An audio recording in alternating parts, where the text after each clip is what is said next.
Olá, pessoal. Eu sou Helenice, esse é o canal Visão Inclusiva. Estou aqui dando continuidade à série que eu comecei agora sobre a Lei Brasileira de Inclusão ou o Estatuto da Pessoa com Deficiência, que é a Lei 13.146 de julho de 2015. Eu já falei no vídeo anterior a origem dessa lei, o objetivo dessa lei e, de acordo com a lei, quem é considerada pessoa com deficiência. E falei também sobre a questão da avaliação para que se comprove a deficiência de determinada pessoa, né? E eu disse aqui no último vídeo que, de acordo com o artigo 2º da Lei Brasileira de Inclusão, essa avaliação, quando ela é necessária, ela é feita por uma equipe multiprofissional e interdisciplinar, né? Porque, às vezes, para fins de a gente conseguir algum tipo de benefício, a gente precisa comprovar a nossa deficiência, né? E para a gente comprovar essa deficiência, quando for necessária a avaliação, ela será feita por essa equipe multiprofissional e interdisciplinar. Ela será uma avaliação biopsicossocial. E essa avaliação, ela vai considerar alguns fatores importantes. Mas antes de continuar falando para vocês sobre esse artigo 2º da Lei Brasileira de Inclusão, eu quero mostrar para vocês um pedacinho da minha apostila. Olha, eu tenho muita dificuldade já no acesso ao material impresso, né? Então eu não consigo ler qualquer letra, qualquer tamanho de letra, e uma amiga muito querida confeccionou essa apostila com toda a lei 13.146, com esse tamanho de letra para que eu possa enxergar. Por isso que às vezes eu estou lendo aqui um pouquinho para vocês, logicamente que eu não tenho cabeça para guardar a lei inteira, né? Então, antes de continuar falando sobre esse 2º artigo da Lei Brasileira de Inclusão, eu quero que você curta, compartilhe e se inscreva no canal. Vamos fortalecer o canal rumo aos 1.000 inscritos, né? Já estou rumo aos 1.000 inscritos desde o ano passado, mas eu tenho fé que eu vou chegar lá. Então, vamos continuar com a nossa Lei Brasileira de Inclusão.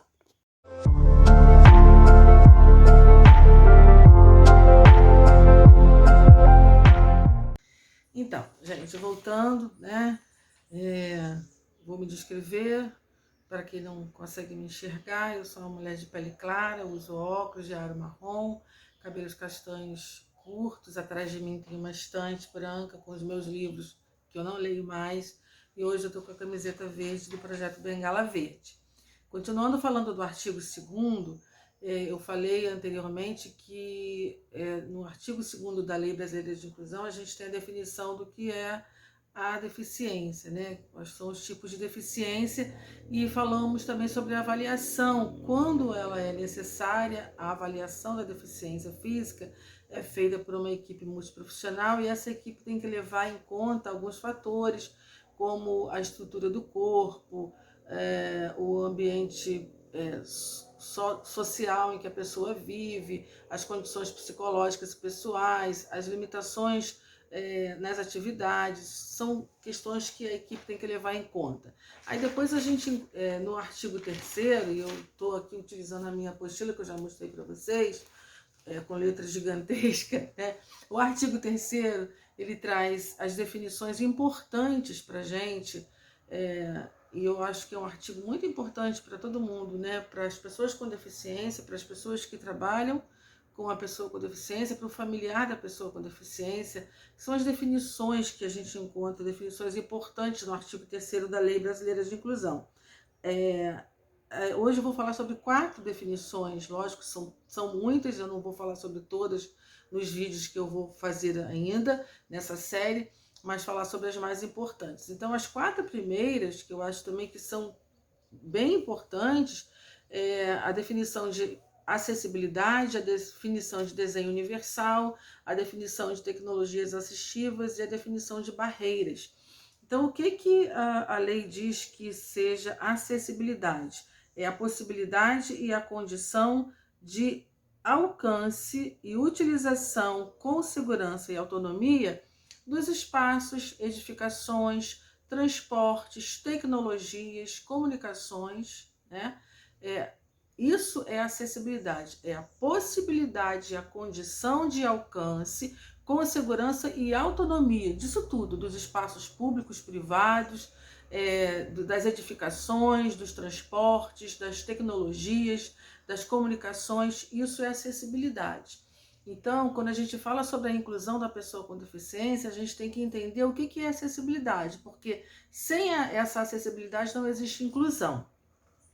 O segundo conceito é o conceito de desenho universal, que é a concepção de produtos, ambientes, programas e serviços a serem utilizados por todas as pessoas, sem necessidade de projetos específicos, incluindo os recursos de tecnologias assistivas.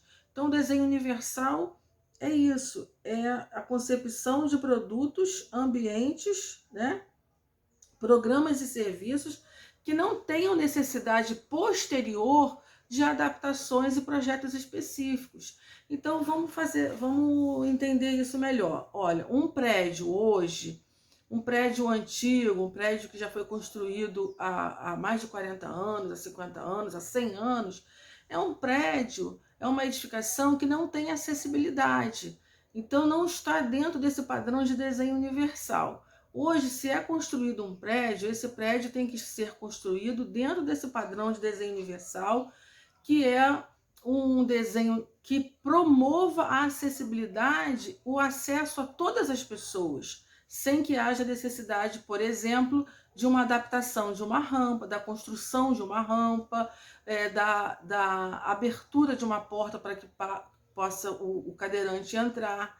Né? Então, as edificações, os produtos que são feitos e são construídos, né, tem que seguir esse desenho universal, que promova o acesso, que possibilite o acesso a todas as pessoas, sem que haja necessidade de adaptação. Por exemplo, aqui na minha casa, as tomadas das paredes, elas não são tomadas com 3 pinos. Então, para eu utilizar um produto confeccionado agora, recentemente, por exemplo, um secador de cabelo, que venha com uma tomada de 3 pinos, eu tenho que ter um adaptador. Isso são as adaptações razoáveis, né? Então, o desenho universal exige que as edificações, os produtos, os materiais sejam feitos, construídos, já com essa condição de promover o acesso sem que haja adaptação, necessidade de adaptação.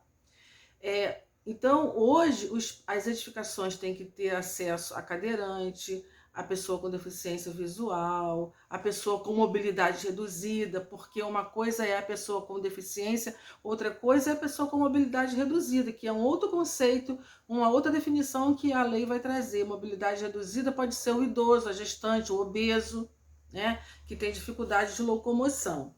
E tecnologias assistivas é um outro conceito que a gente tem aqui no artigo 3º, ou ajuda técnica. São equipamentos, dispositivos, serviços, recursos, metodologias, estratégias, práticas e serviços que objetivem promover a inclusão, né, da pessoa com deficiência. Então, tecnologias assistivas, por exemplo, para a pessoa com deficiência visual, nos computadores, são os ledores de tela, nos celulares, né, smartphone, ou iPhone, Android, eles têm, nós já encontramos vários aplicativos que possibilitam para a gente, por exemplo, leitura de textos que a gente receba no celular, enfim, tudo que é recurso para facilitar a acessibilidade, a inclusão social, a autonomia, o exercício do direito. São as tecnologias assistivas. Inclusive, por exemplo, uma universidade, no momento em que se prepara o conteúdo programático para uma disciplina, por exemplo, um curso de faculdade, tem que ter metodologia com recursos tecnológicos que sejam inclusivos, que promovam a inclusão de uma pessoa com deficiência que queira estudar. Então não adianta uma pessoa com deficiência visual, querer entrar na universidade se aquela universidade não me proporciona, na sua metodologia de ensino, inclusão, se não me proporciona tecnologias assistivas, tá? A outra definição que a gente vai falar hoje, encerrando o nosso vídeo de hoje, são as barreiras. O que a lei entende como barreiras? Barreiras são todo e qualquer entrave, obstáculo, atitude ou comportamento que limite ou impeça a participação com autonomia e segurança de todas as pessoas.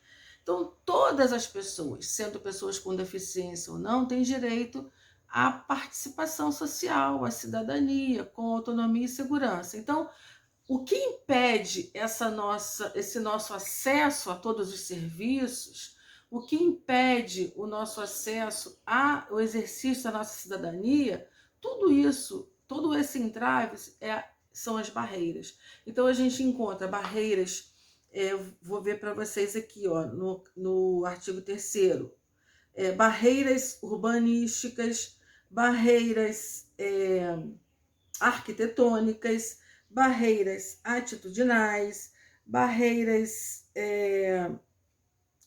tecnológicas, barreiras dos transportes. Então, se você pegar o artigo 3º e for na definição de barreiras, você vai ver que tipos de barreiras que nós encontramos que impedem o nosso acesso e a nossa autonomia. Então, barreiras atitudinais são as piores barreiras que nós, pessoas com deficiência, podemos encontrar, que impedem a nossa autonomia, a nossa inserção social. As barreiras arquitetônicas são as barreiras existentes nas construções, nas edificações. As barreiras urbanísticas são aquelas que encontramos nas ruas, né? Nas vias. Por exemplo, se na sua cidade não existem as rampas de acesso nas calçadas para os cadeirantes, isso é uma barreira urbanística. Uma barreira arquitetônica são aquelas encontradas nas edificações, a falta de acesso para cadeirante, a falta do piso tátil, né? A barreira nos transportes é quando a pessoa com deficiência ou o obeso, a pessoa com mobilidade reduzida não consegue acessar um meio de transporte. Por exemplo, quando os ônibus de uma determinada empresa não proporcionam a entrada do cadeirante, ou as portas dos ônibus são muito apertadas e o obeso não consegue entrar. Tudo isso são barreiras arquitetônicas, e barreiras nos transportes, né? E as barreiras também nas comunicações. Por exemplo, o meu canal, infelizmente, apesar de ser um canal voltado para a pessoa com deficiência, é um canal que ainda impõe uma barreira na comunicação, porque eu não tenho aqui uma pessoa que esteja interpretando para o deficiente auditivo aquilo que eu estou falando. Então, para que eu tenha um canal realmente inclusivo, eu deveria ter aqui um intérprete de Libras, porque se eu não tenho esse intérprete de Libras, eu estou impossibilitando o deficiente auditivo de ter acesso a esse canal. Isso é uma barreira na comunicação, né? Os programas de televisão, a maioria deles não tem esse acesso à comunicação, né? Então, nesse artigo você vai encontrar todas essas definições. Que tipo de barreiras nós encontramos? Acessa a Lei Brasileira de Inclusão, Lei 13.146. Curte esse vídeo, compartilhe esse vídeo, coloque as suas críticas, as suas opiniões e não se esqueça de se inscrever. Um abraço e até o próximo vídeo.